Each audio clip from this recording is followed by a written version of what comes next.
Hi, I'm Avery Davidson. Thank you for joining us for This Week in Louisiana Agriculture, the only TV show bringing Louisiana farmers and consumers together every week. My partner, Chris Noakes-White, will join us a little later in the show. As we record this show, Hurricane Laura is approaching southwest Louisiana as a Category 4 storm. That would make Laura the strongest hurricane on record to make landfall in Cameron Parish. The National Hurricane Center issued a statement that the storm surge associated with Laura is unsurvivable. The threat to human life and property is undeniable, but there's also a lot of agriculture in that part of the state. Ranchers moved cattle to higher ground. Rice farmers rushed to harvest their fields. LSU Ag Center climatologist and WAFB-TV chief meteorologist Jay Grimes says the storm may move quickly, but recovery will take some time. Here we are, Laura finally moving out of the state, but we've still got the impacts. The wind damage has been extensive throughout western and central Louisiana, and rain totals, well, that certainly created a problem for a large swath of the state. So farmers are not only picking up after the damage from the winds, but it could be days before some of them can get back into their fields. Louisiana Commissioner of Agriculture and Forestry, Dr. Mike Strain, says when you do return, be cautious of high water. Where the water is elevated, you need to be careful. There are a lot of things that come out of the water up onto the roads and the levees. You will see wildlife. You could see alligators on the levee. You will see deers on the levee. There will be snakes on the levee. If you're in a boat, please be careful, because if you're going under low-lying limbs that may be, on the tops of trees, again, there can be snakes there as well. Again, we're limited by our production schedule here on the TV show, but we're posting updates and video from the field on our Facebook, Instagram, and YouTube accounts. You can find links to all of our social media outlets on our website at twilatv.org. While Laura and Marco were making their way across the Gulf, farmers across Louisiana were scrambling to harvest their crops ahead of the wind and rain. Corn harvest has rolled along at an incredible pace. According to the latest USDA crop progress report, Louisiana farmers harvested around 40% of the corn crop in the past week, likely even more over the past few days with the storms in the Gulf. This week, we meet one of those farmers racing the storms to bring in his Caldwell Parish corn crop.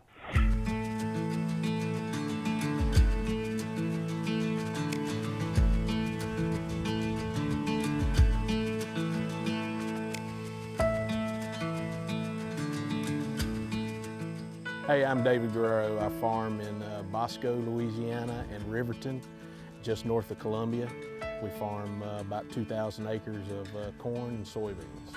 You work real hard all year from daylight to dark, and you lay out poly pipe and you spend money, and right before harvest, the anticipation of seeing a good crop. But getting up in the morning to go harvest is really easy when you're cutting some good, good corn. If you're cutting 120 bushel corn, it may not be the easiest to get up in the morning, especially at $3. But if it's a good crop, it's a lot easier to get up and do it. Corn yields are a lot better than last year. I'd say above average. We've had from 200, we've had north of 200, and it really hadn't come down below that a whole lot. So we're real happy right now with the corn yields. Everything's turning out real good. We got some timely rains and irrigated in between the rains, and pollination season was real good to us. The weather just really cooperated really well this year. It's just in my blood. My family has been farmers for generations, and I've tried other jobs, and it's just the love for it. You talk about get out of bed in the morning, you work at other jobs that you really just don't like, and you put your 2 feet on the floor and you say, Jesus help me, I can't stand my job. It makes it bad, but when you get up, when you do what you love, and it makes it a lot easier to get up in the morning. But just being outside, being around my dad and my son, farming the family ground that my grandpa and my uncles, they all worked for, it gives you a good feeling, and plus you're doing something, to feed the world. Our little piece of heaven right here maybe don't feed as many people as you would want to believe, but it's feeding somebody and it's helping somebody. This is my dream job, and I love it. Many farmers like Guerrero also have a lot of soybeans in their fields. About 10% of beans have been harvested in Louisiana. That leaves a lot of vulnerable acres across the state this week.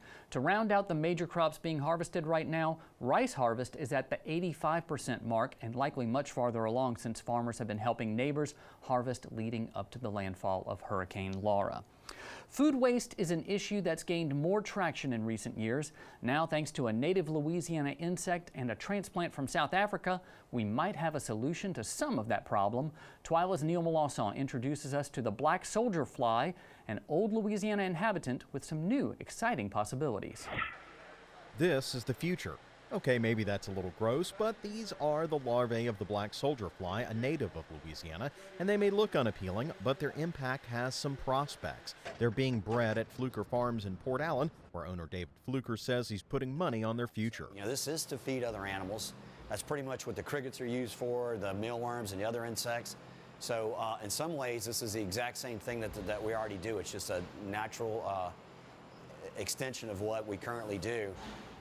But then again, it's also got the recycle aspects, which I really love. As you've seen from my previous stories with yellow jackets, I'm used to creepy crawlies, and fortunately, these things don't even sting. So that's a big plus for me. They don't have mouth parts, so they can't bite. But they do have, they are a little wiggly. What they do have, though, is a number of uses, including industrial uses like building concrete, and they can be used in cosmetics, as well as, of course, food for livestock. If we're talking generally, black soldier fly can eat any waste from manure off of a farm to a burger off of someone's plate. They're able to decompose just about any organic material that isn't extremely high in lignans, woods, or chlorophylls, which they tend to struggle with. So basically, it's any organic matter that we can't eat or we don't eat, including stuff like farm wastes to a certain extent. Devin is a transplant from South Africa where successful programs like this one have been put into place. He's coordinating efforts here in the U.S. where several other universities are trying to follow LSU's lead. We linked up with LSU Sustainability, and they helped us establish a waste collection system that we have throughout the dining halls at LSU. So essentially, once a week, we collect waste from LSU, we bring it out to our site here where we grow our black soldier fly, and we process it and portion it out to black soldier fly to allow them to feed and basically reduce that amount of waste. We get larvae out of that to make some money back off of that system, while LSU gets the residual, which is a good fertilizer. And we're actually doing a bunch of research on that right now to see how good it is to be used on LSU campuses. And while they may feed on a gross soup of food waste and turn into wiggling worms, they may yet help us address food waste, turning it into a product everyone can use. For This Week in Louisiana Agriculture, I'm Neil Melanson reporting. At the beginning of August, LSU won the 2020 Sustainability Innovation Award for its efforts in using the black soldier fly to address food waste on campus. The plan is to divert 75% of campus waste from the landfill by the year 2030. Sugarcane harvest will begin in less than a month. For one farmer in Acadiana, some of his cane will not be going to the mill, but directly into a bottle. How you think the crop look this year, Jar? Eddie Lewis III and his brother Jordan are checking out their cane field in Youngsville. This fifth-generation sugarcane farmer is assessing the growth by counting the joints on the stalk. Let's see, 1, 2, 3, 4, 5, 6, 7, 8. Definitely ready to plant. And Eddie Lewis is looking to grow his business by taking less cane to the mill. My job is to produce the freshest cane on the market. That freshest cane goes here into a drink called Boomy Cane Water, a drink developed by a table tennis athlete from India who moved to the States and wanted to create a new drink. They were looking to partner with minority sugarcane farmers, and they had a great idea, they had a great product, and they had a great vibe. Lewis is one of the few black farmers in Louisiana who grows sugarcane, and also one of the few sugarcane farmers who grows organic sugarcane. Lewis began cold pressing his cane specifically for Boomy. We have the ginger for recovery, then we have turmeric immunity. This is my favorite one. I have a little inflammation, so that definitely helps out with my energy, hydration, and, you know, gets me going. And Lewis says it does more than get him going. Last season, he shared Boomy with his workers in the middle of a hot planting season. They tried it, and it was like giving the guys 5-hour energies. It was natural. They were energized. They were hydrated, and they said it tasted great. And I mean, you know, these guys are sugarcane workers planting in the fields, and they're like, where can you get it? And I'm like, this is a pretty high-end product. This is the real deal, you know. And they're like, we want it. And I'm like, okay, this works. When you have your sugarcane workers saying this works and they're willing to buy it and support you. I've tried all the varieties of Boomy, and I can tell you they're delicious. I'm especially fond of the turmeric cane water. If you would like to learn more about Boomy, visit our website at twilatv.org. Still to come on TWILA, we head to Crying Eagle Brewery to taste some Louisiana rice in one of my favorite ways. Field to Feast is next.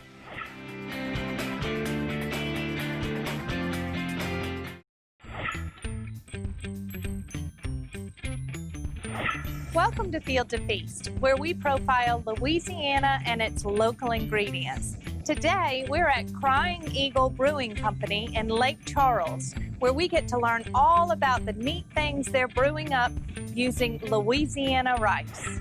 Field to Feast with Jennifer Finley is brought to you by the Louisiana Crawfish Promotion and Research Board, Louisiana Crawfish, ask before you eat, and by the Louisiana Beef Industry Council, beef, it's what's for dinner, and by the Louisiana Rice Promotion Board, think rice.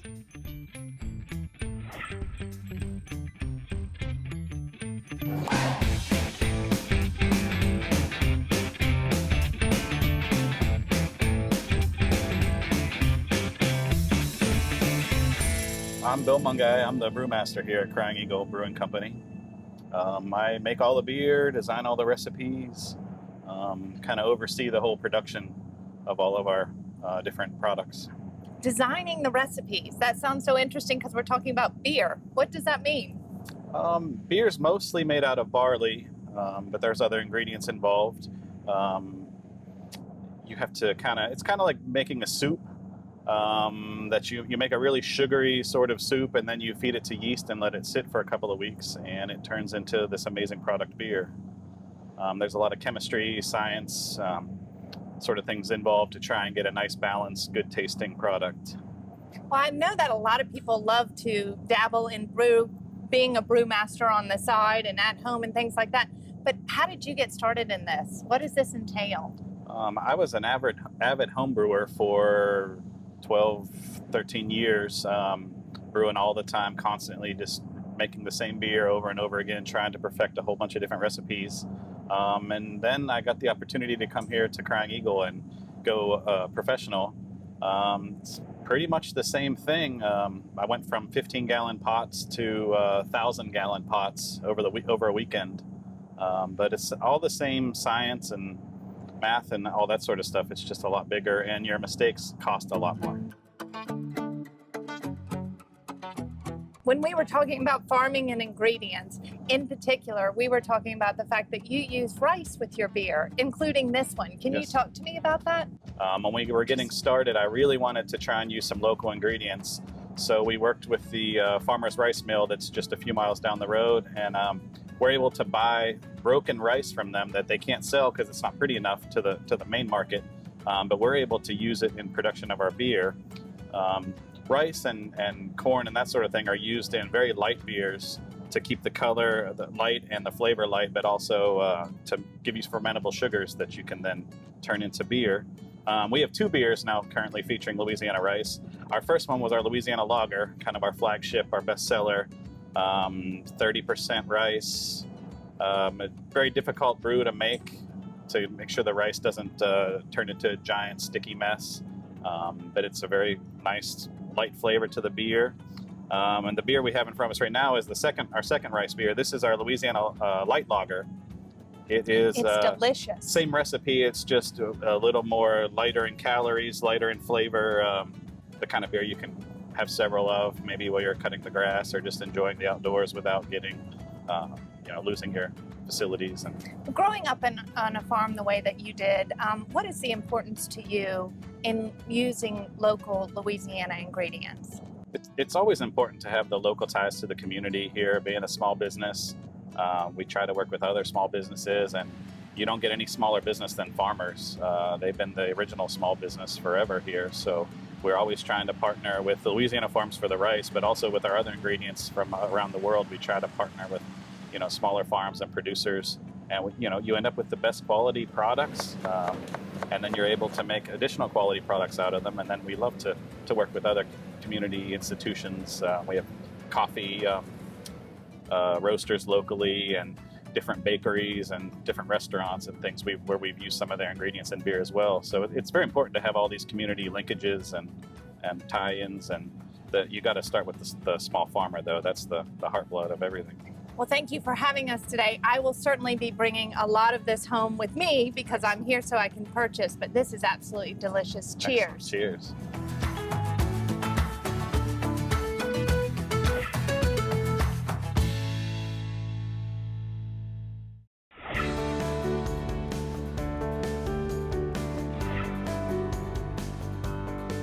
Out from the brew room and into the bar here at Crying Eagle Brewing Company. And we're with Amber J, and we're about to make some beer tails. First of all, I've never heard the word beer tail. What is this? Well, this is a collaboration we made whenever we decided to bring liquor to Crying Eagle. We're still a brewery first and foremost, so we wanted to incorporate all of our beers and just kind of switch it up a little bit. So beer tails are cocktails that we also use our beers in. I absolutely love the phrase beer tail. I've just never even heard that. It's so exciting for me. So what beer are we going to use first? So Louisiana Lager is our flagship beer, our number one seller. Using Louisiana rice. Exactly. So the beer tail that we're making right now is going to be the Louisiana Honeybee. Okay. So it's made with Buffalo Trace bourbon, smoked rosemary, honey, simple syrup. Oh, it sounds delicious. It's very deep on that. And some lemon juice, and we top it off with our Louisiana Lager. Wonderful. I'm ready. Show me how it's made. So the beer ends up being like a topper. Exactly. To a it adds a good little effervescence to the cocktail. And then I tried not to overpower the beer with whatever we make because you really want it to shine. So it kind of, all the ingredients just complement the beer and the notes in the beer. I guess it's just really interesting because it's almost turning a cocktail on its head. I've seen beer that was then, a shot was put on top of the beer or something like that, a topper. Yeah. But I've never seen an actual full cocktail made with it. Yes, and so what did we use next? So that was the Buffalo Trace, the honey simple syrup, and the lemon, and then I'm going to top it with the Louisiana Lager. All right, so not too many ingredients. We want the beer still to shine. It's still our number one. Look how delicious. And then we'll just top it with a cute little rosemary sprig. Did you say this was a smoked rosemary? It is a smoked rosemary. So in the simple syrup making process, we make all of our syrups here. I use a torch and flame the rosemary. We trap the smoke and then make the honey infusion. See, I just love all these little tricks. My first beer tail. I'll tell you how it is. I am completely sold. You like this? Yes. I want it to be winter. I want it to be snowing. I want to be by the fireplace, and I want to be sipping on this all night long. This is delicious. Well, I was just in the brew room with Bill, and I thought he had the best job ever. But now it's a toss-up because it very well might be you with the best job ever. And it gives me a chance to be creative, and we do have seasonal menus. So all of the beer tails and the cocktail list, we change. So we're going to do a different winter list. They change with the beers that we brew. All right, what's up next? All right, so this is the Bayou Heat, and this is made with our Bayou Satsuma rum made right there in Lacassine. Okay. And yes. Then, oh, what a pretty color on that. Right? It's beautiful, and I love the gator bite. And it turns the cocktail into a beautiful color. So this is Bayou Satsuma rum. Gorgeous. It is. It's the color of the Satsuma. It's a infused homemade simple syrup of jalapenos. So that's the heat for the Bayou Heat. Oh, my friend Darlene needs to be with me right now. About a quarter ounce of lemon juice. And then we're going to top it with our Louisiana lime. I just love this idea. I never thought of beer as the topper. It was always kind of like a soda or anything else. It's always on its own. But, I love it. Instead of a gin and tonic, you're having a such and such and beer with a jalapeno on top. The name of this one again? Bayou Heat. Bayou Heat. I'm not scared.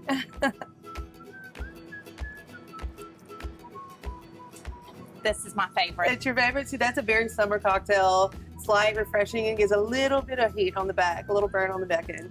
We had so much fun here today at Crying Eagle Microbrewery, and if you would like to know more about the ingredients here, the beer here, or come see them, you can visit us for more information at twilatv.org. Field to Feast with Jennifer Finley was brought to you by the Louisiana Crawfish Promotion and Research Board, Louisiana Crawfish, ask before you eat, and by the Louisiana Beef Industry Council, beef, it's what's for dinner, and by the Louisiana Rice Promotion Board, think rice. Greetings from Natchez, Mississippi. As we're shooting this show, it's Thursday morning, and for a few hours, Hurricane Laura has rolled in here, and we're just getting the outer bands, but it is still a Category 2 storm. And as you can see, we're getting a live wind here. We've had wind gusts of about 50 miles an hour, and we're not even in the center of the storm, and we certainly didn't catch what southwestern Louisiana areas around Lake Charles did. But for the past week across the state, farmers have been working at a feverish pace, trying to get their crops harvested before the storm rolled in. Along the coast, livestock producers have also moved their herds to higher ground to avoid the dangerous storm surge and floodwaters that Laura predicted to deliver upon arrival. In Grand Chenier, Little Pecan Cattle Ranch loaded up their herd of cattle to head north before the storm hit their farm. They posted this message on Facebook along with these powerful photos. Hurricane season brings a humbling reminder that despite our technologies, most of nature remains unpredictable. With the last load of cattle finally heading north, we can't help but be thankful. Over the past few days of preparation for Hurricane Laura, friends and family have traveled from near and far to assist in the evacuation of our cattle. Trying times like these remind us why we call this tiny piece of paradise our home.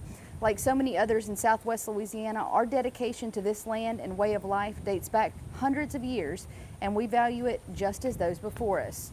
The story is the same at many farms across the state, neighbors banding together to help each other in any way possible to prepare for this catastrophic storm. Benjamin Page posted this photo from Jennings, Louisiana, where neighbors brought in combines to help harvest this rice crop before the storm destroyed it in the field. Even in the Delta region of northeast Louisiana, farmers are working late into the night to get their crop out before the rain soaks their fields. Just across the Louisiana-Texas state line, officials shut down this high island bridge to move a herd of cattle to higher ground ahead of the storm. Louisiana Department of Agriculture and Forestry's 2 mobile pet shelters left the Baton Rouge headquarters early Wednesday morning to staging areas ahead of Hurricane Laura. The Louisiana Department of Wildlife and Fisheries was ready Wednesday morning to deploy more than 170 search and rescue agents, all equipped with vessels and trucks staged across the state, ready to roll into flooded areas for Hurricane Laura. As Laura continues to move across the state, please keep Louisiana's farmers and ranchers in your thoughts and prayers. This could not happen at a more critical time of the year for them, as they're right in the middle of harvest season, and for many of them, their livelihoods are still out there in the field, and this storm could cause catastrophic damage. In Louisiana, we've been through storms like this before, and we will certainly go through more in the future. It's just part of what comes with living in this part of the country. But we're strong in Louisiana, and we're stronger when we band together and help each other out through difficult times. That does it for this edition of TWILA.